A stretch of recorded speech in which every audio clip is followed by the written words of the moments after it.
Olá, tudo bem com vocês, galerinha do oitavo ano? Eu sou Joelton Lima, geógrafo, mestre em Relações Internacionais. Olá, Fabi, tudo bem? Que bom.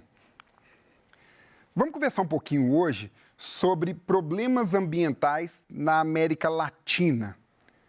Quais são os principais problemas ambientais desse espaço latino-americano que nos colocam em situação preocupante? Antes de começar, vamos tentar olhar um conjunto de imagens aqui e ver qual que é o ponto de tangência ou o ponto que conecta todas essas imagens. Vamos lá. Uma paisagem aqui, uma belíssima paisagem litorânea. Aqui um curso d'água, um volume de lixo, com volume de lixo, tanto dentro quanto na margem. Poluição do ar, tem uma indústria ali soltando bastante fumaça. Efeito estufa, um outro conjunto de chaminés ali. Poluição dos lagos e rios, um outro curso d'água. Buraco na camada de ozônio. Problemas na costa, problemas de poluição, esgoto sendo jogado, uma favelização aqui, e aí escrito em cima, crescimento urbano, desmatamento, poluição dos solos. Qual que é o ponto de tangência entre todos esses problemas ambientais? Conversando sobre isso, vamos parar aqui primeiro e vamos tentar entender por que quando você fala de problemas ambientais na América Latina, eu coloco tudo isso e coloco dentro do mesmo pacote. Porque a grande maioria dos países da América Latina apresentam problemas semelhantes. E um problema ambiental, um impacto ambiental, ele não tem uma fronteira. A maioria dos impactos ambientais, eles causam prejuízo a uma sociedade muito maior do que aquela intraterritorial.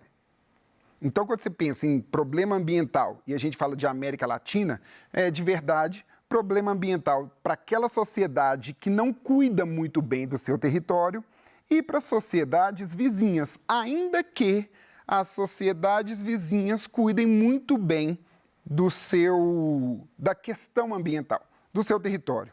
A maioria das sociedades na América Latina tem sérios problemas ambientais.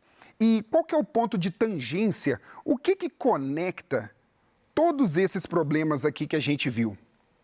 A ação antrópica. É isso mesmo. Os seres humanos. Quando a gente fala de ação antrópica, a gente está falando daquele conjunto de ações que nós, seres humanos, nossa sociedade, ela promove no espaço. Então, é a ação antrópica que faz com que todos esses problemas eles estejam vinculados ao meio ambiente e que, impressionantemente, eles causem transtornos para a nossa própria sociedade. Então, é a desorganização social que promove alguns desses impactos ambientais. Mas espera, é possível crescer? É possível evoluir socialmente? É possível evoluir de maneira urbana ou no ambiente rural, controlando esses problemas ambientais? É o que a gente vai ver hoje.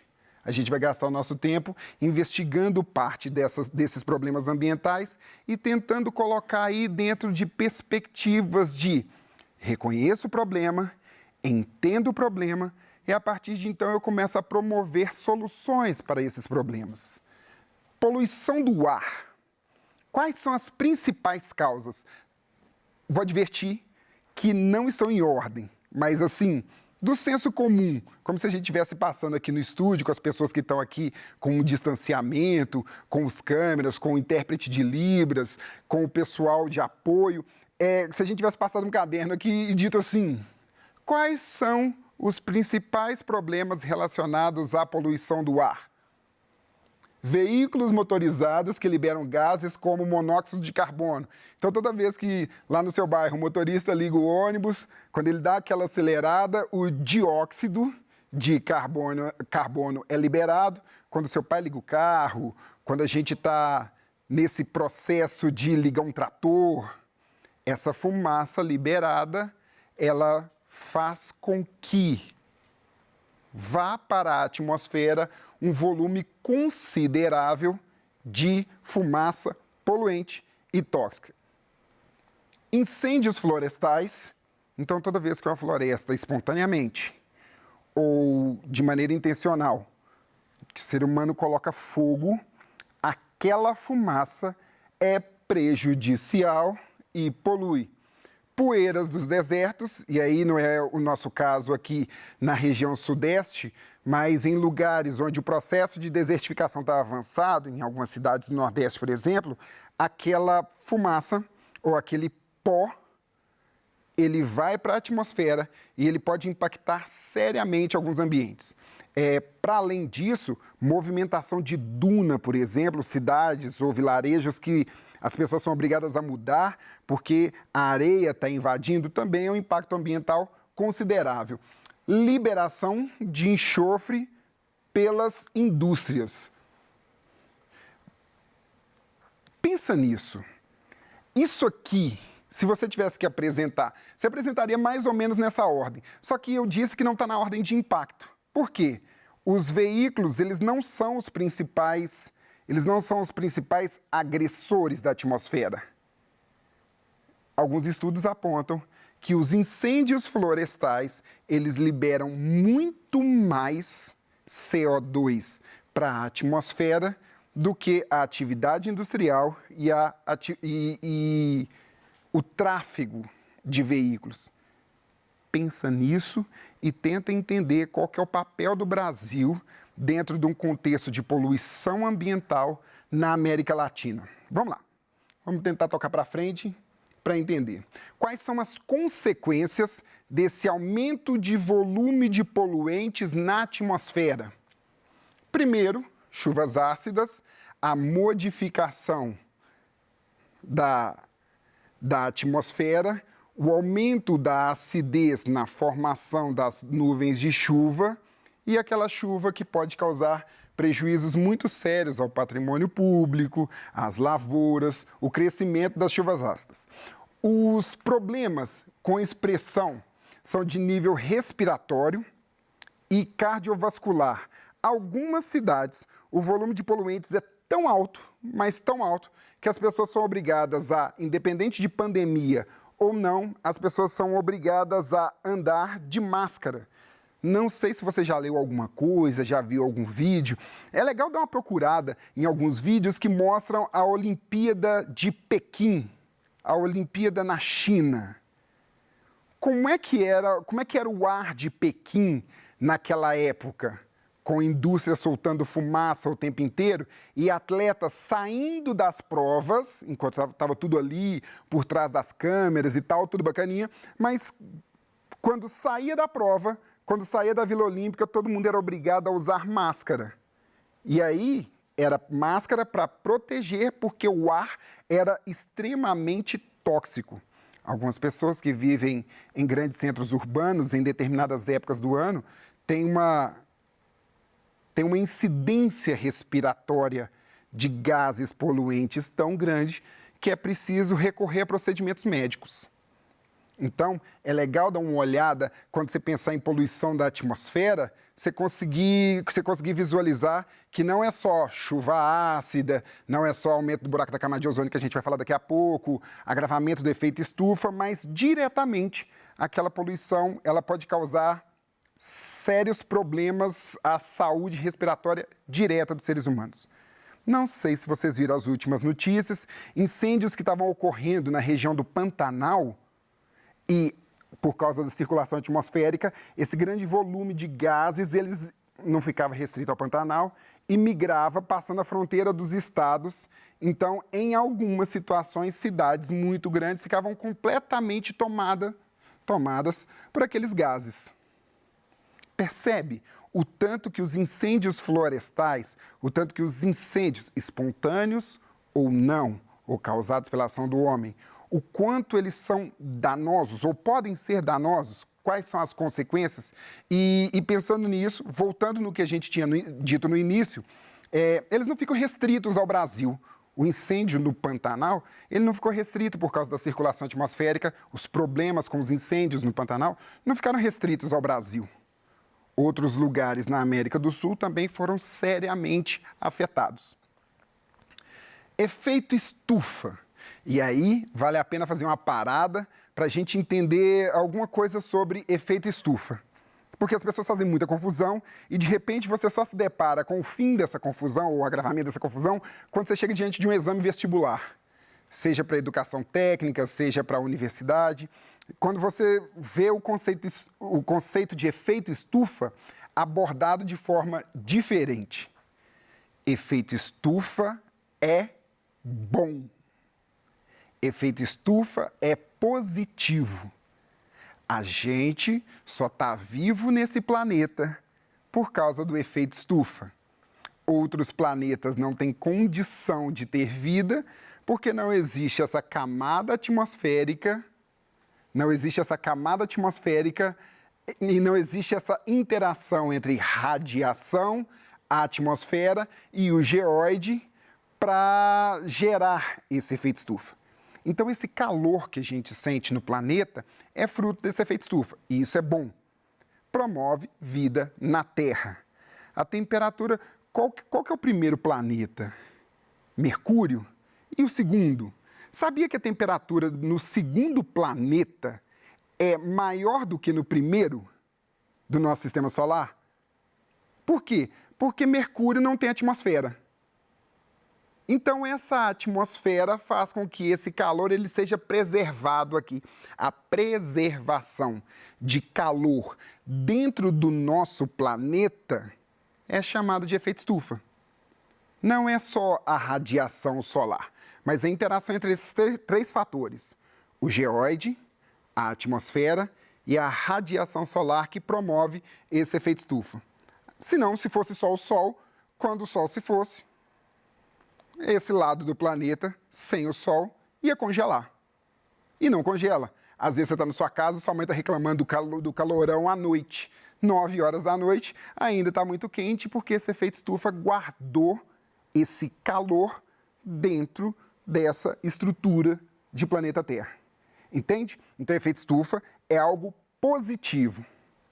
Porém, existe o agravamento do efeito estufa. E aqui deveria ter agravamento. O que é esse agravamento do efeito estufa? Como é que ele é provocado? A gente tem uma atmosfera, um conjunto de gases, uma distribuição gasosa dentro desse planeta, e quando você coloca mais gás carbônico no ar, por causa de queimada, por causa de circulação de veículo, por causa de indústria, quando você coloca esse conjunto de CO2 na atmosfera, você provoca uma mudança nas características químicas dessa atmosfera. A radiação, ela consegue entrar. A radiação, com uma onda curta, consegue atravessar essa camada de poluentes. Todavia, o calor dissipado, ele não consegue sair. E isso faz com que a temperatura aqui imediatamente suba. Entende? O agravamento do efeito estufa é algo muito sério e que precisa ser motivo de preocupação, principalmente por causa da emissão de gases tóxicos para a nossa atmosfera. Quais são as consequências desse efeito estufa? E aí a gente já disse algumas delas. Problemas para a saúde, aumento da temperatura, concentração de calor nos centros urbanos, tantos outros problemas, e aí problemas que a ciência ainda discute de maneira muito ferrenha. Derretimento das calotas polares, derretimento das neves dos picos, que é o mais grave de tudo. O problema, segundo alguns especialistas, não é a neve que já está no oceano, desculpa, mas não é o gelo que já está no oceano. O grande problema para elevação do nível dos oceanos são as neves eternas nos picos, que quando derretem por causa do agravamento do calor, elas provocam o aumento no leito dos rios, que Por conseguinte, eleva o nível dos oceanos. Então, quando você pensa em efeito estufa, é legal atentar, é legal preocupar que a emissão de gases gera um agravamento, que gera um outro problema, e os problemas eles começam a acontecer em cadeia. Poluição de rios e lagos. Quais são as causas?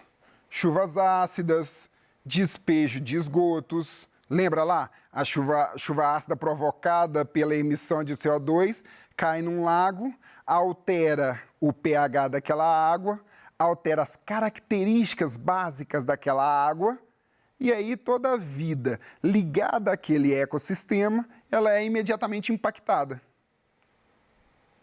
Despejo de esgotos, despejo de detergente não biodegradável, despejo de inseticidas ou pesticidas nas lavouras. Você usa o pesticida, rega aquela lavoura, aquela água, ela ou vai para o lençol freático ou escoa indo para o rio, de repente o impacto daquilo é muito sério. Pelos lixos ou aterros sanitários. Existe um conjunto de normas para se criar um aterro sanitário, que é diferente de um lixão. E entre essas normas, é legal a gente pensar que existe uma preocupação se aquilo está perto ou não de uma nascente, se aquilo está perto ou não de um curso d'água, ou se aquele aterro sanitário que vai ser criado, se ele impacta imediatamente um curso d'água.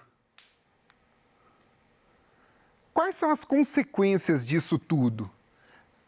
A água é importante e é óbvio que é importante para todos nós. Mas com a contaminação daquela água, muitas pessoas que dependem imediatamente daquilo, elas podem sofrer sérios danos e sérias consequências, principalmente para a saúde. E aí o poder público, de novo, tem que arcar com os custos médicos do tratamento dessa população que foi impactada. Esquecendo os seres humanos, deixando os seres humanos de lado. Toda a vida, quando o ser humano ele joga nos cursos d'água, nos reservatórios, quando ele joga um volume considerável de lixo, toda a vida daquele ecossistema, de novo, é profundamente impactada. Há pouco tempo teve uma reportagem que mostrou uma indústria de calças jeans que jogou o produto da lavagem das roupas num esgoto. Esse esgoto clandestino era também um curso d'água que levou lá para um rio principal e a mortandade de peixes foi gigante. E isso acontece de maneira considerável em muitos dos espaços aqui da América Latina. Buraco na camada de ozônio. Quais são as causas? Aqui, liberação dos CFCs, já ouviu falar em CFC? Clorofluorcarbono, um conjunto de gases em aerosóis, liberação de óxido nítrico pelos aviões na estratosfera, que também contribuem para essa diminuição da camada de ozônio. Vamos lá, antes da gente fechar. A consequência da radiação ultravioleta excessiva também pode diminuir o crescimento das plantas. Vamos tentar entender essa frase aqui, mas de uma maneira muito mais direta.